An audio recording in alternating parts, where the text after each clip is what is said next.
evening to you all and welcome to more cup tie action. It's the big one tonight, the Lancashire Hot Rubber Derby between Accrington, Stanley and Burnley. We'll bring you the two lineups in a second as we build up to the Lancashire Hot Rubber Cup tie derby kick-off just less than 15 minutes away at 7:45 p.m. Some big stories happened last night. Watford 1, Gillingham 2. There was that penalty shootout, of course, at Derby, where Derby just sneaked through 14-13. West Brom are out as well, beaten on penalties by Northampton Town 4-3. That finished at Sixfields.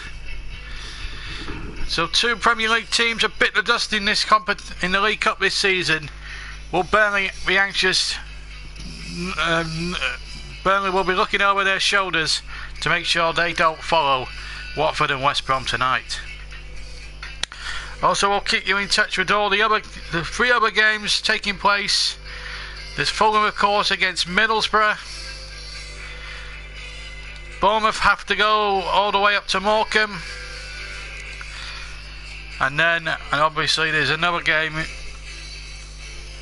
And obviously Sunderland take on Shrewsbury, but you'd fancy Sunderland there to go through in that one. We'll keep you up to date with the three other games, of course.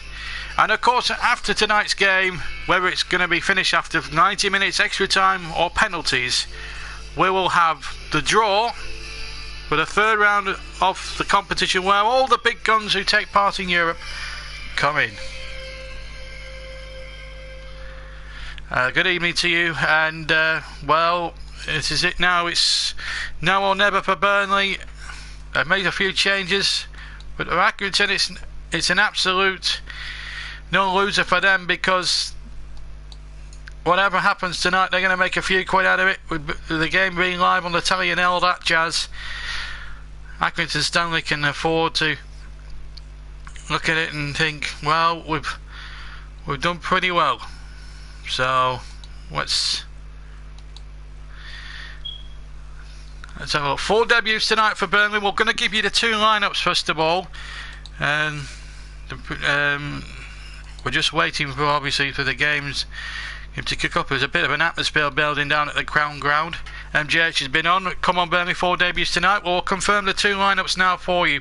We're going to start with a home tie tonight. That's Accrington Stanley. It's Parish, Dockison, Beckles, Hughes, Pearson, O'Sullivan, Hewitt, Connolly, McConville, McCartan and Key.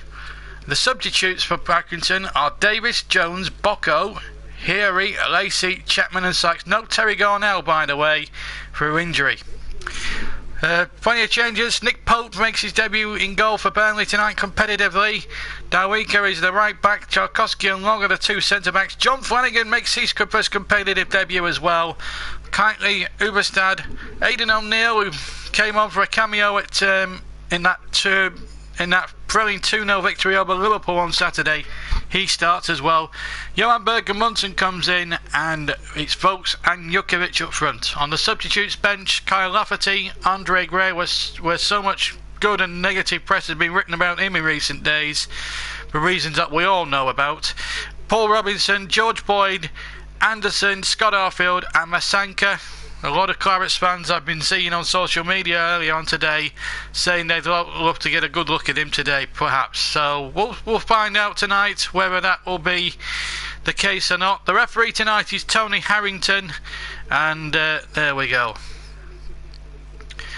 And Matt makes the point, and you're welcome, like Matt MJH. Matt, good evening to you, Matt, to have your say on things tonight. Make sure it's about the football match and not and I don't want to be explaining myself to any gaming YouTubers, and we had that problem last night. I use FIFA 15 or 16 as a backdrop. There is proper audio commentary of this game, and if you don't like it, any YouTube gamers out there, well, tough luck.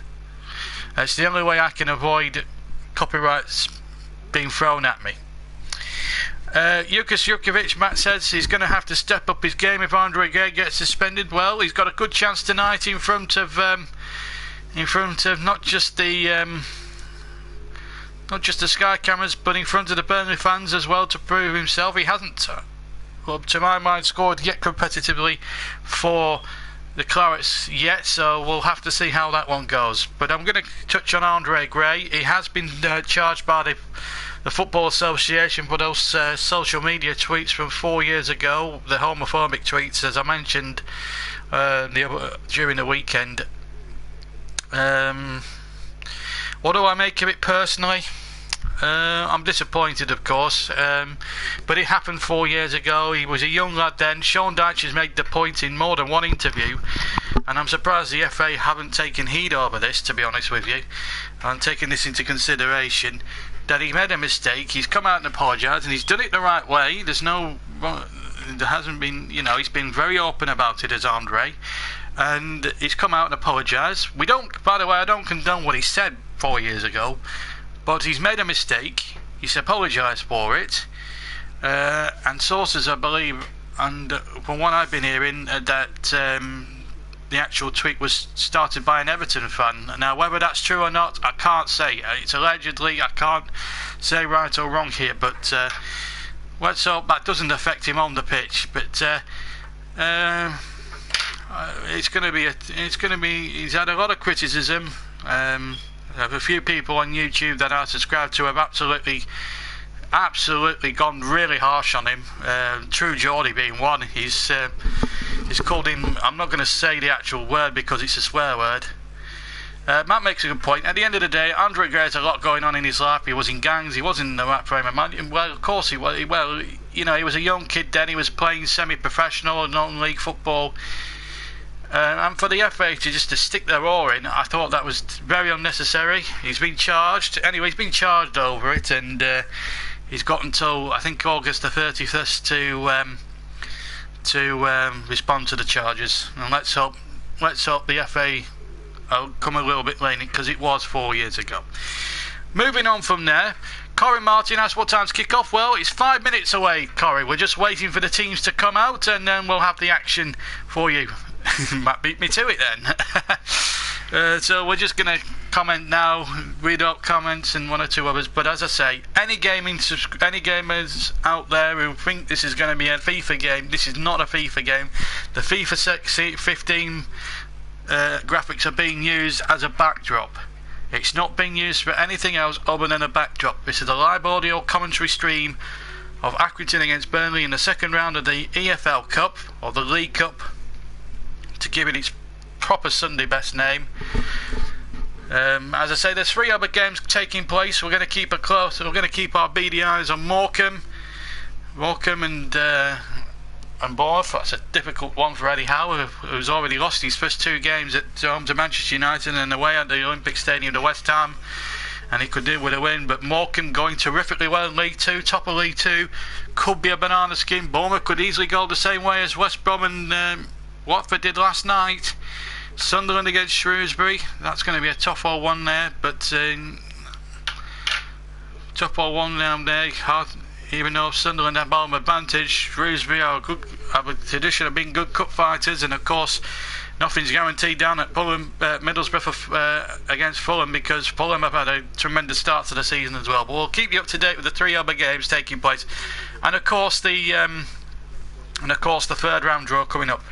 We're still waiting for the teams to come out. They're just about to come out. I'll answer this question from Matt. What do you think of the Joe Hart situation? I think it's a disgrace what Guardiola's doing. I think he's been a great servant to Manchester City for the last 10 years, Matt, and I think it's a disgrace the way Guardiola, as much as I respect him as a coach and what he's achieved at Barcelona and Bayern Munich previously, I just think it's a bit rotten, and I think he should have been given much more of a chance. Yes, he had a bad Euros, Joe Hart, but goalkeepers make mistakes. It's part of a goalkeeper's makeup, I suppose. But I think Joe Hart should be given time to, or be given a bit more of a chance. And I don't think Guardiola is prepared to give him that chance, which is a shame, because I think Joe Hart, despite his mistakes in the Euros, is a top quality goalkeeper, and there's no shying away from that. Anyway, the 2 teams are ready to go, and we're gonna now concentrate our focus on tonight's big Lancashire hot pot. This is the one we've been building up to for the last few days, of course.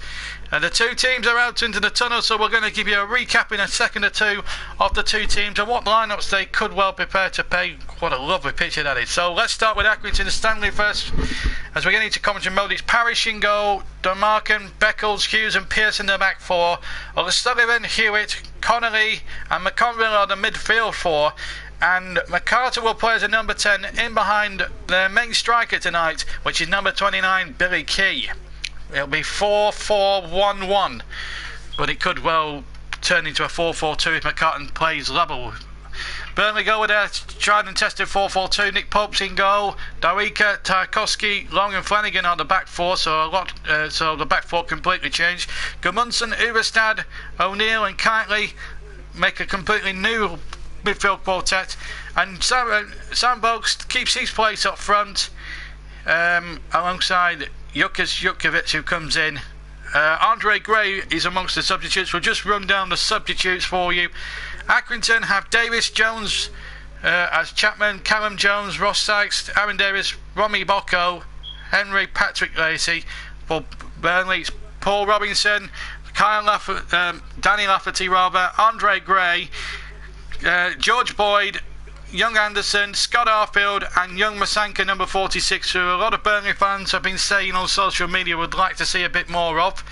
Now we're going to get the latest odds. If you're one of our subscribers and like a little bet, let's see what we've got Ladbrokes on at the moment on the stream, so let's see if we've got any odds. Burnley to win and both teams to score now. You can get odds of 3-1, and that's with Ladbrokes if you fancy a little flutter on tonight's commentary game. But please gamble responsibly, guys. You know, we do encourage responsible gambling. So we're all set to go. The referee tonight is Tony Harrington, and Stefan Defoe. Obviously, he's not in the 16. Quite understandable. He's one of Burnley's record signing, and on a bumpy pitch like Accrington, he's not being risked. Now Billy Key is the top scorer at Accrington. He's got 17 goals last term when Accrington came so mighty close to winning automatic promotion and missed out by a coat of paint on that final day, of course, and then missed out cruelly to Wimbledon. And John Flanagan played in the League Cup final last season, so he knows what it takes to get to the Wembley anyway. He played in that too last season's final when they were beaten on penalties by Manchester City. Accrington in the red and white striped shirts, red shorts and red socks to get us underway. Burnley in their change shirts of pale blue, an old pale blue strip with a bit of claret on, a big claret stripe down both sleeves, and away we go. Burnley going from right to left in the first half at the Crown Ground, although for sponsorship reasons they are now called, it's called the Wham, would you believe it, the Wham Stadium. And no, it's not the pop, no, it's not named after Andrew Lidgley and George Michael's famous 80s rock 80s pop group. It's actually a maker of Tupperware lunch boxes and plastic cups. And here come Accrington early doors.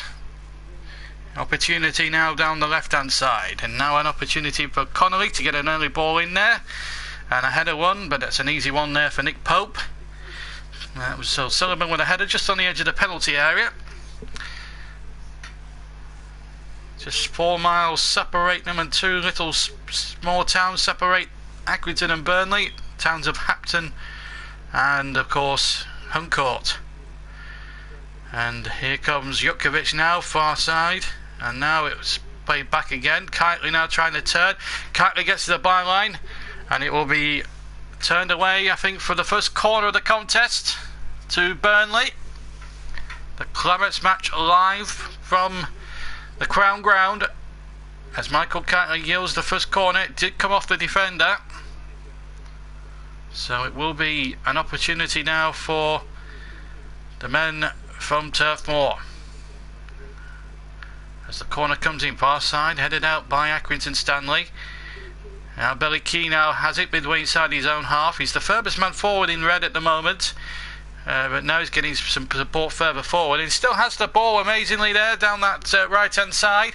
Still Billy Key, good play there by Key, and he did well to get a good bit of territory. He had McConville on the overlap on the right, and between them yielded Accrington's first corner of the contest. So a corner to be taken by McConville. It's the first meeting, in fact, between the two clubs since 1893, would you believe? Here's the corner taken by McConville in towards the penalty area, but again, Burnley players more than back, and then Sandbox wins or concedes the throw. And the Crown Ground is absolutely rocking. The camera angles.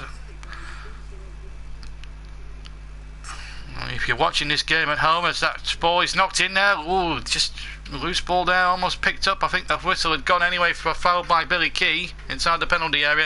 In fact, it was an offside decision, and Key was standing a good half a yard perhaps offside there.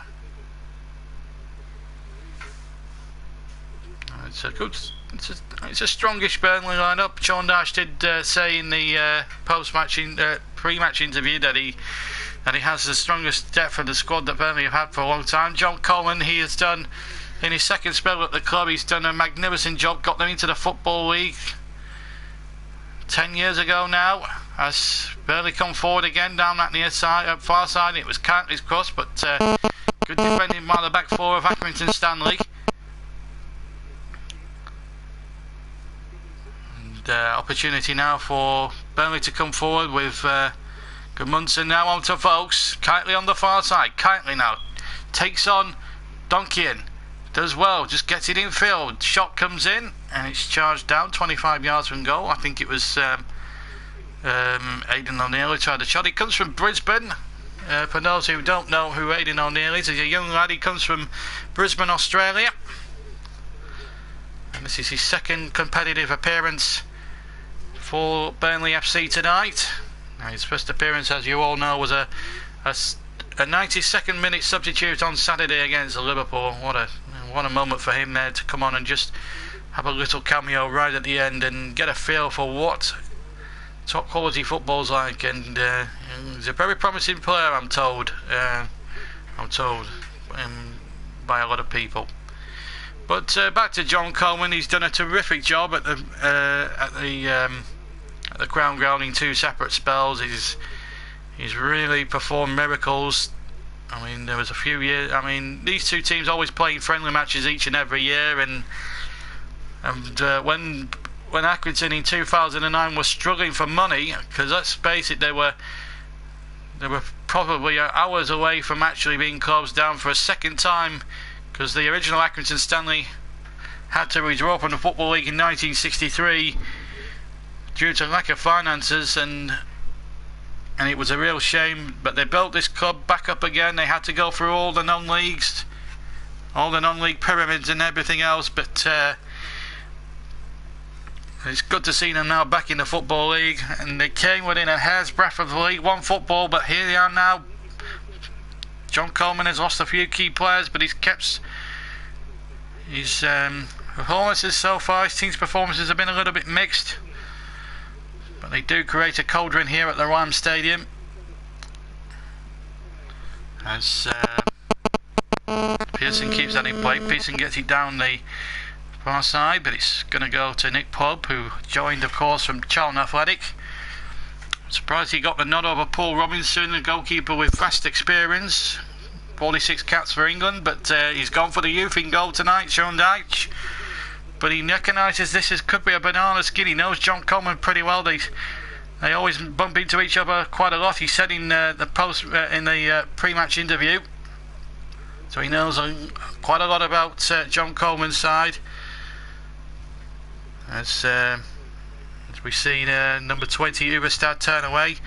I'm surprised he hasn't been used a lot. When he's started or played Frederick Uberstad, he's actually looked a very good player, and I'm surprised Dash doesn't use him a lot. Just to keep you up to date with all the other scores, every score at the moment in the four games taking place tonight are all still goalless here at the Crown Ground. And of course, as Burnley come forward on the far side, there was a Burnley player down in the centre, but Cantley's played on. Cross comes in, little deflections, and it just falls into the path of the goalkeeper, Young Parish, number 1. It was O'Neill making the break. The Burnley player went down there. Can't tell who it was, but O'Neill made a good break there. Good cross there. Tricky for defence. I think might have been O'Neill who was tripped, and here's Uberstad into Jutkovic, tried to pull it back for Vokes in the 6-yard box, and in the end Donacan can get it away for Accrington. There's been a goal at Craven Cottage, and it's gone to Middlesbrough. 1-0 to Middlesbrough, and they started. The Premier League newcomers have started pretty well then. Had a good win against Sunderland on Sunday afternoon in that Weir Tears derby, of course, up at the Stadium of Light, where Sunderland are in action tonight against Shrewsbury. That's 0-0. So too is the other game involving Morecambe, another Lancashire club, Morecambe, who have big Jim Bentley in charge. They've had a terrific start to the season against the Bournemouth side. Remember, as Pope keeps that in, long testing back pass for the Burnley goalkeeper. Played in the Charlton team that were beaten 3-0 on the final day of last season at home to Burnley. Andrew Gray scoring a couple of times. And there's been a goal at the Globe Arena, and unfortunately it's gone the way of Bournemouth, I'm afraid. A goal. David Nugent in fact got the goal at Fulham, but Bournemouth has scored first in the game at the Globe Arena, and it's Max Gradle, the former Leeds player, who's got it. So Middlesbrough and Bournemouth now leading. Accrington have a free kick taken by McConville. Into the penalty area it goes. It might break here. Danger here. Oh, thought for a moment then there was a bit of heart in mouth then as they try to get him down the right hand side. Good free kick by young McConville, and it just broke there. On another day that could have gone anywhere. It hit the side net, and it might have hit the outside of the post. It was Pearson who made the run down the right hand side, and it was an inspired run.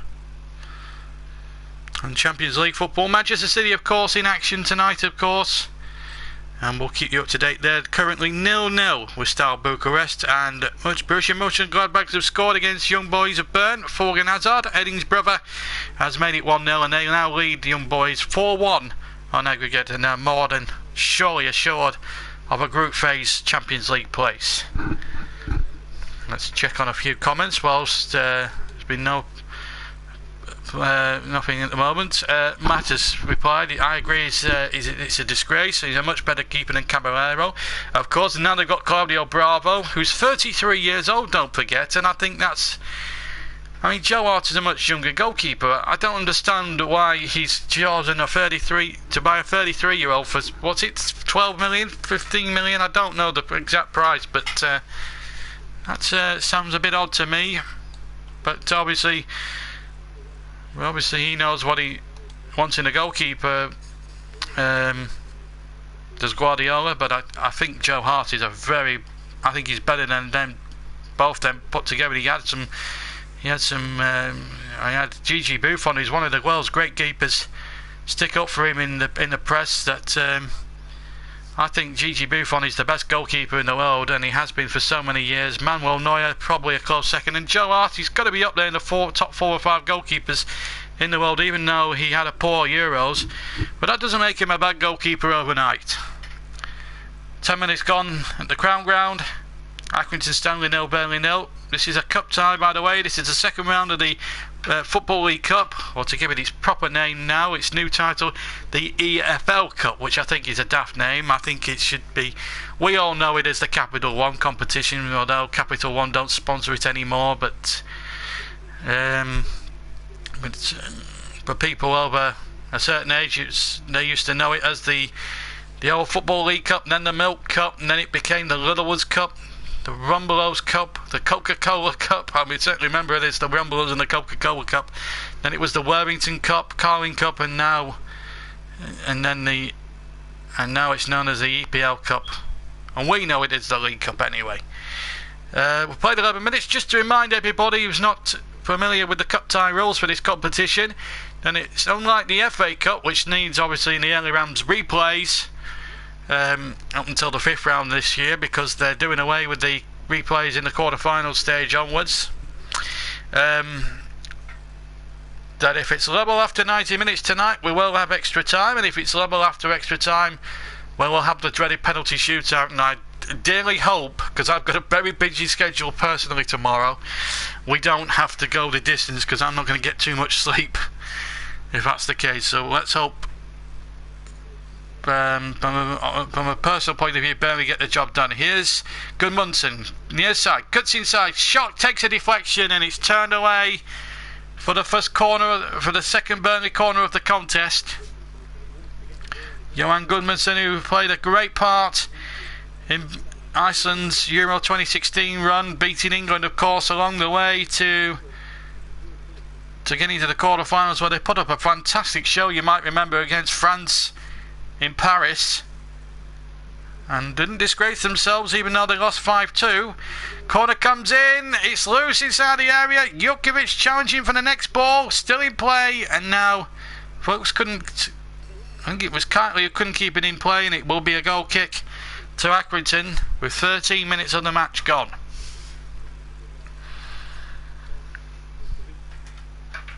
So at the moment, Middlesbrough and Bournemouth, Premier League teams both winning. Sunderland and Shrewsbury, and Accrington and Burnley, the one we're focusing commentary on tonight, all 0-0, both 0-0 at the moment. Middlesbrough, Manchester City rather 0-0 with Steaua Bucharest, but City are already assured surely a place in the group stages, as they won 5-0 last Tuesday, and what was a pretty easy contest over in Bucharest. Here's Gudmundsson, and what a good run by Tendar Darika. Good low cross, and Vokes was there at the near post, but so too was the defender, and it will be a Burnley corner. Good overlapping run by Tendar Darika, really providing Johan Gudmundsson with a real outlet then.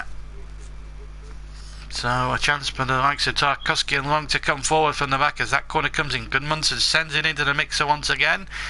And again, good strong defensive there, dispensed there by Mackers and Stanley, and they can get that away. But it's out of play, 10 yards from the halfway line. Referee Tony Harrington. Big night for him. Cup derby. Game can get derbies, local derbies, as we all know, and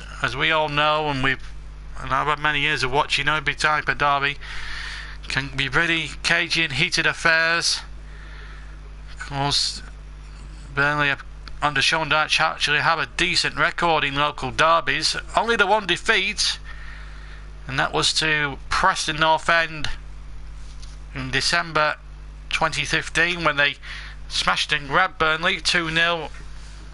Where goalkeeper then Jordan Pickford had a super match in the Preston goal and saved everything that Burnley threw in, and they scored 2 goals on the break now. Meanwhile, Aidan O'Neill is feeling the effects of a challenge there from number 10 McCartan. And it was a long ball, they battled for it. O'Neill won the ball, and McCartan was in very late. I'm surprised that referee Harrington hasn't got the book out. In fact, he has got the book out, and he's shown the Accrington player, quite rightly in my opinion, the yellow card. So Shane McCartan, quite rightly in the book. It's his second booking, incidentally, competitively this season. He already previously had one in a previous league game. As we see it again, I'll tell you what, on other days that you can see red for that. I have to say, quarter of an hour gone, and there's been a goal in the game at the Globe Arena, and it's good news for Morecambe fans, because Morecambe have equalised and Cole Stockton has equalised, and what a great fillip for the men from the Shrimpers on that north-west coast. A tremendous little club, Morecambe. I've been lucky to go and visit their Globe Arena ground. It's a lovely little ground, and they've equalised there against Premier League Bournemouth. And it's 1-1 there, and Jim Bentley's table toppers at the moment. Back in the game and back in the cup time. Manchester City 0, Steaua Bucharest 0 is the latest score, but they're 5 up in that game. There's been no further scoring in any of the Champions League qualifiers tonight. Celtics just through by the skin of their teeth last night, and Dundalk so close, within a couple of goals of being the first Republic of Ireland representatives in the group phase. Meanwhile, here at the Crown Ground, Gudmundsson has been felled by Pearson, and it's a free kick to Burnley on the right hand side. It's been non-stop this first 17 minutes, shall we say. Free kick. Kindly over it. And it will be right-footed, I would think. Kindly will swing it in. Plenty forward in light blue, pale blue. A bit of holding there by Connolly there, the captain. Kindly sends it into the area with his right foot towards the back post. Goalkeeper got a hand on it. Parish there came for a ball which he could have possibly left, and has needlessly possibly conceded a corner from it. Under no great pressure, I think he could have caught that very easily there, the goalkeeper Parish. It's a corner kick to Burnley, and it might end up being a costly one for Accrington Stanley because that was an easy catchable ball. Into the penalty area again. The goalkeeper wasn't convincing with his punch, didn't get good distance on it, out for a throw level with the Accrington box. Tough times for Stanley here at the moment as Burnley knock on that door, trying to get their noses in front, just like Liverpool did in our live commentary last night against Burton Albion. And I've got a sneaky feeling that this could be a much closer game than the one we saw last night. Let's see if we've had any comments as Clarets have a throw.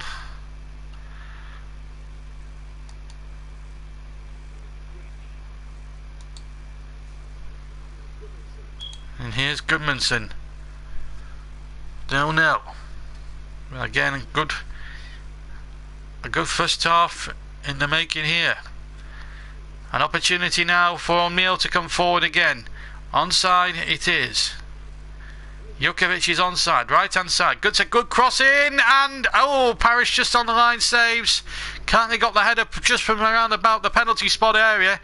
Diverted it towards the far corner of the net, but goalkeeper Parish was in a very good position to claim that very comfortably. Good goalkeeping there by young Elliot Parish. Decent goalkeeping. And over on the far side, you can just see there the big burly figure of Sean Dyche.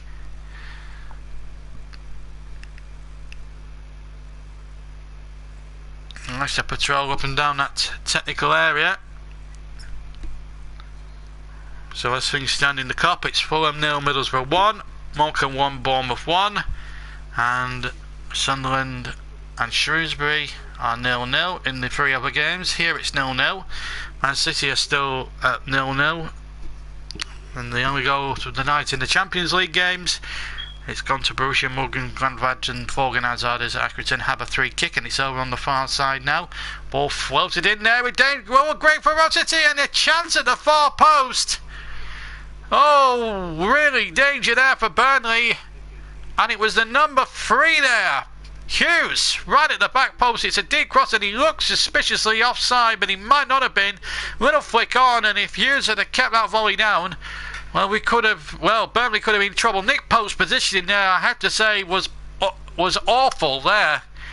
And on another day, I have to say, would have been punished for it.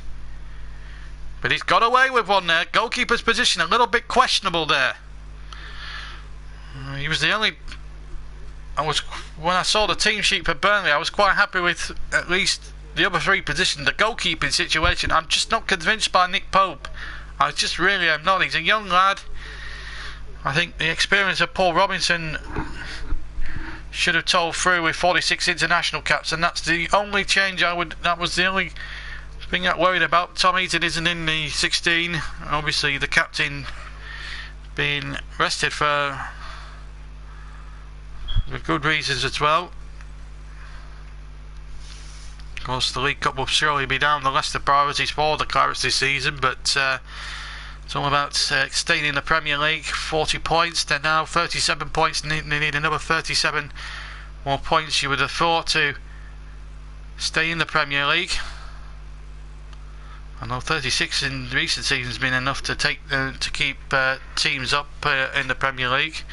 Salzburg have scored 1 goal against Dynamo Zagreb. Valentino Lazaro, after 22 minutes, has put Salzburg in front in that game, and they now have a 2-1 aggregate lead.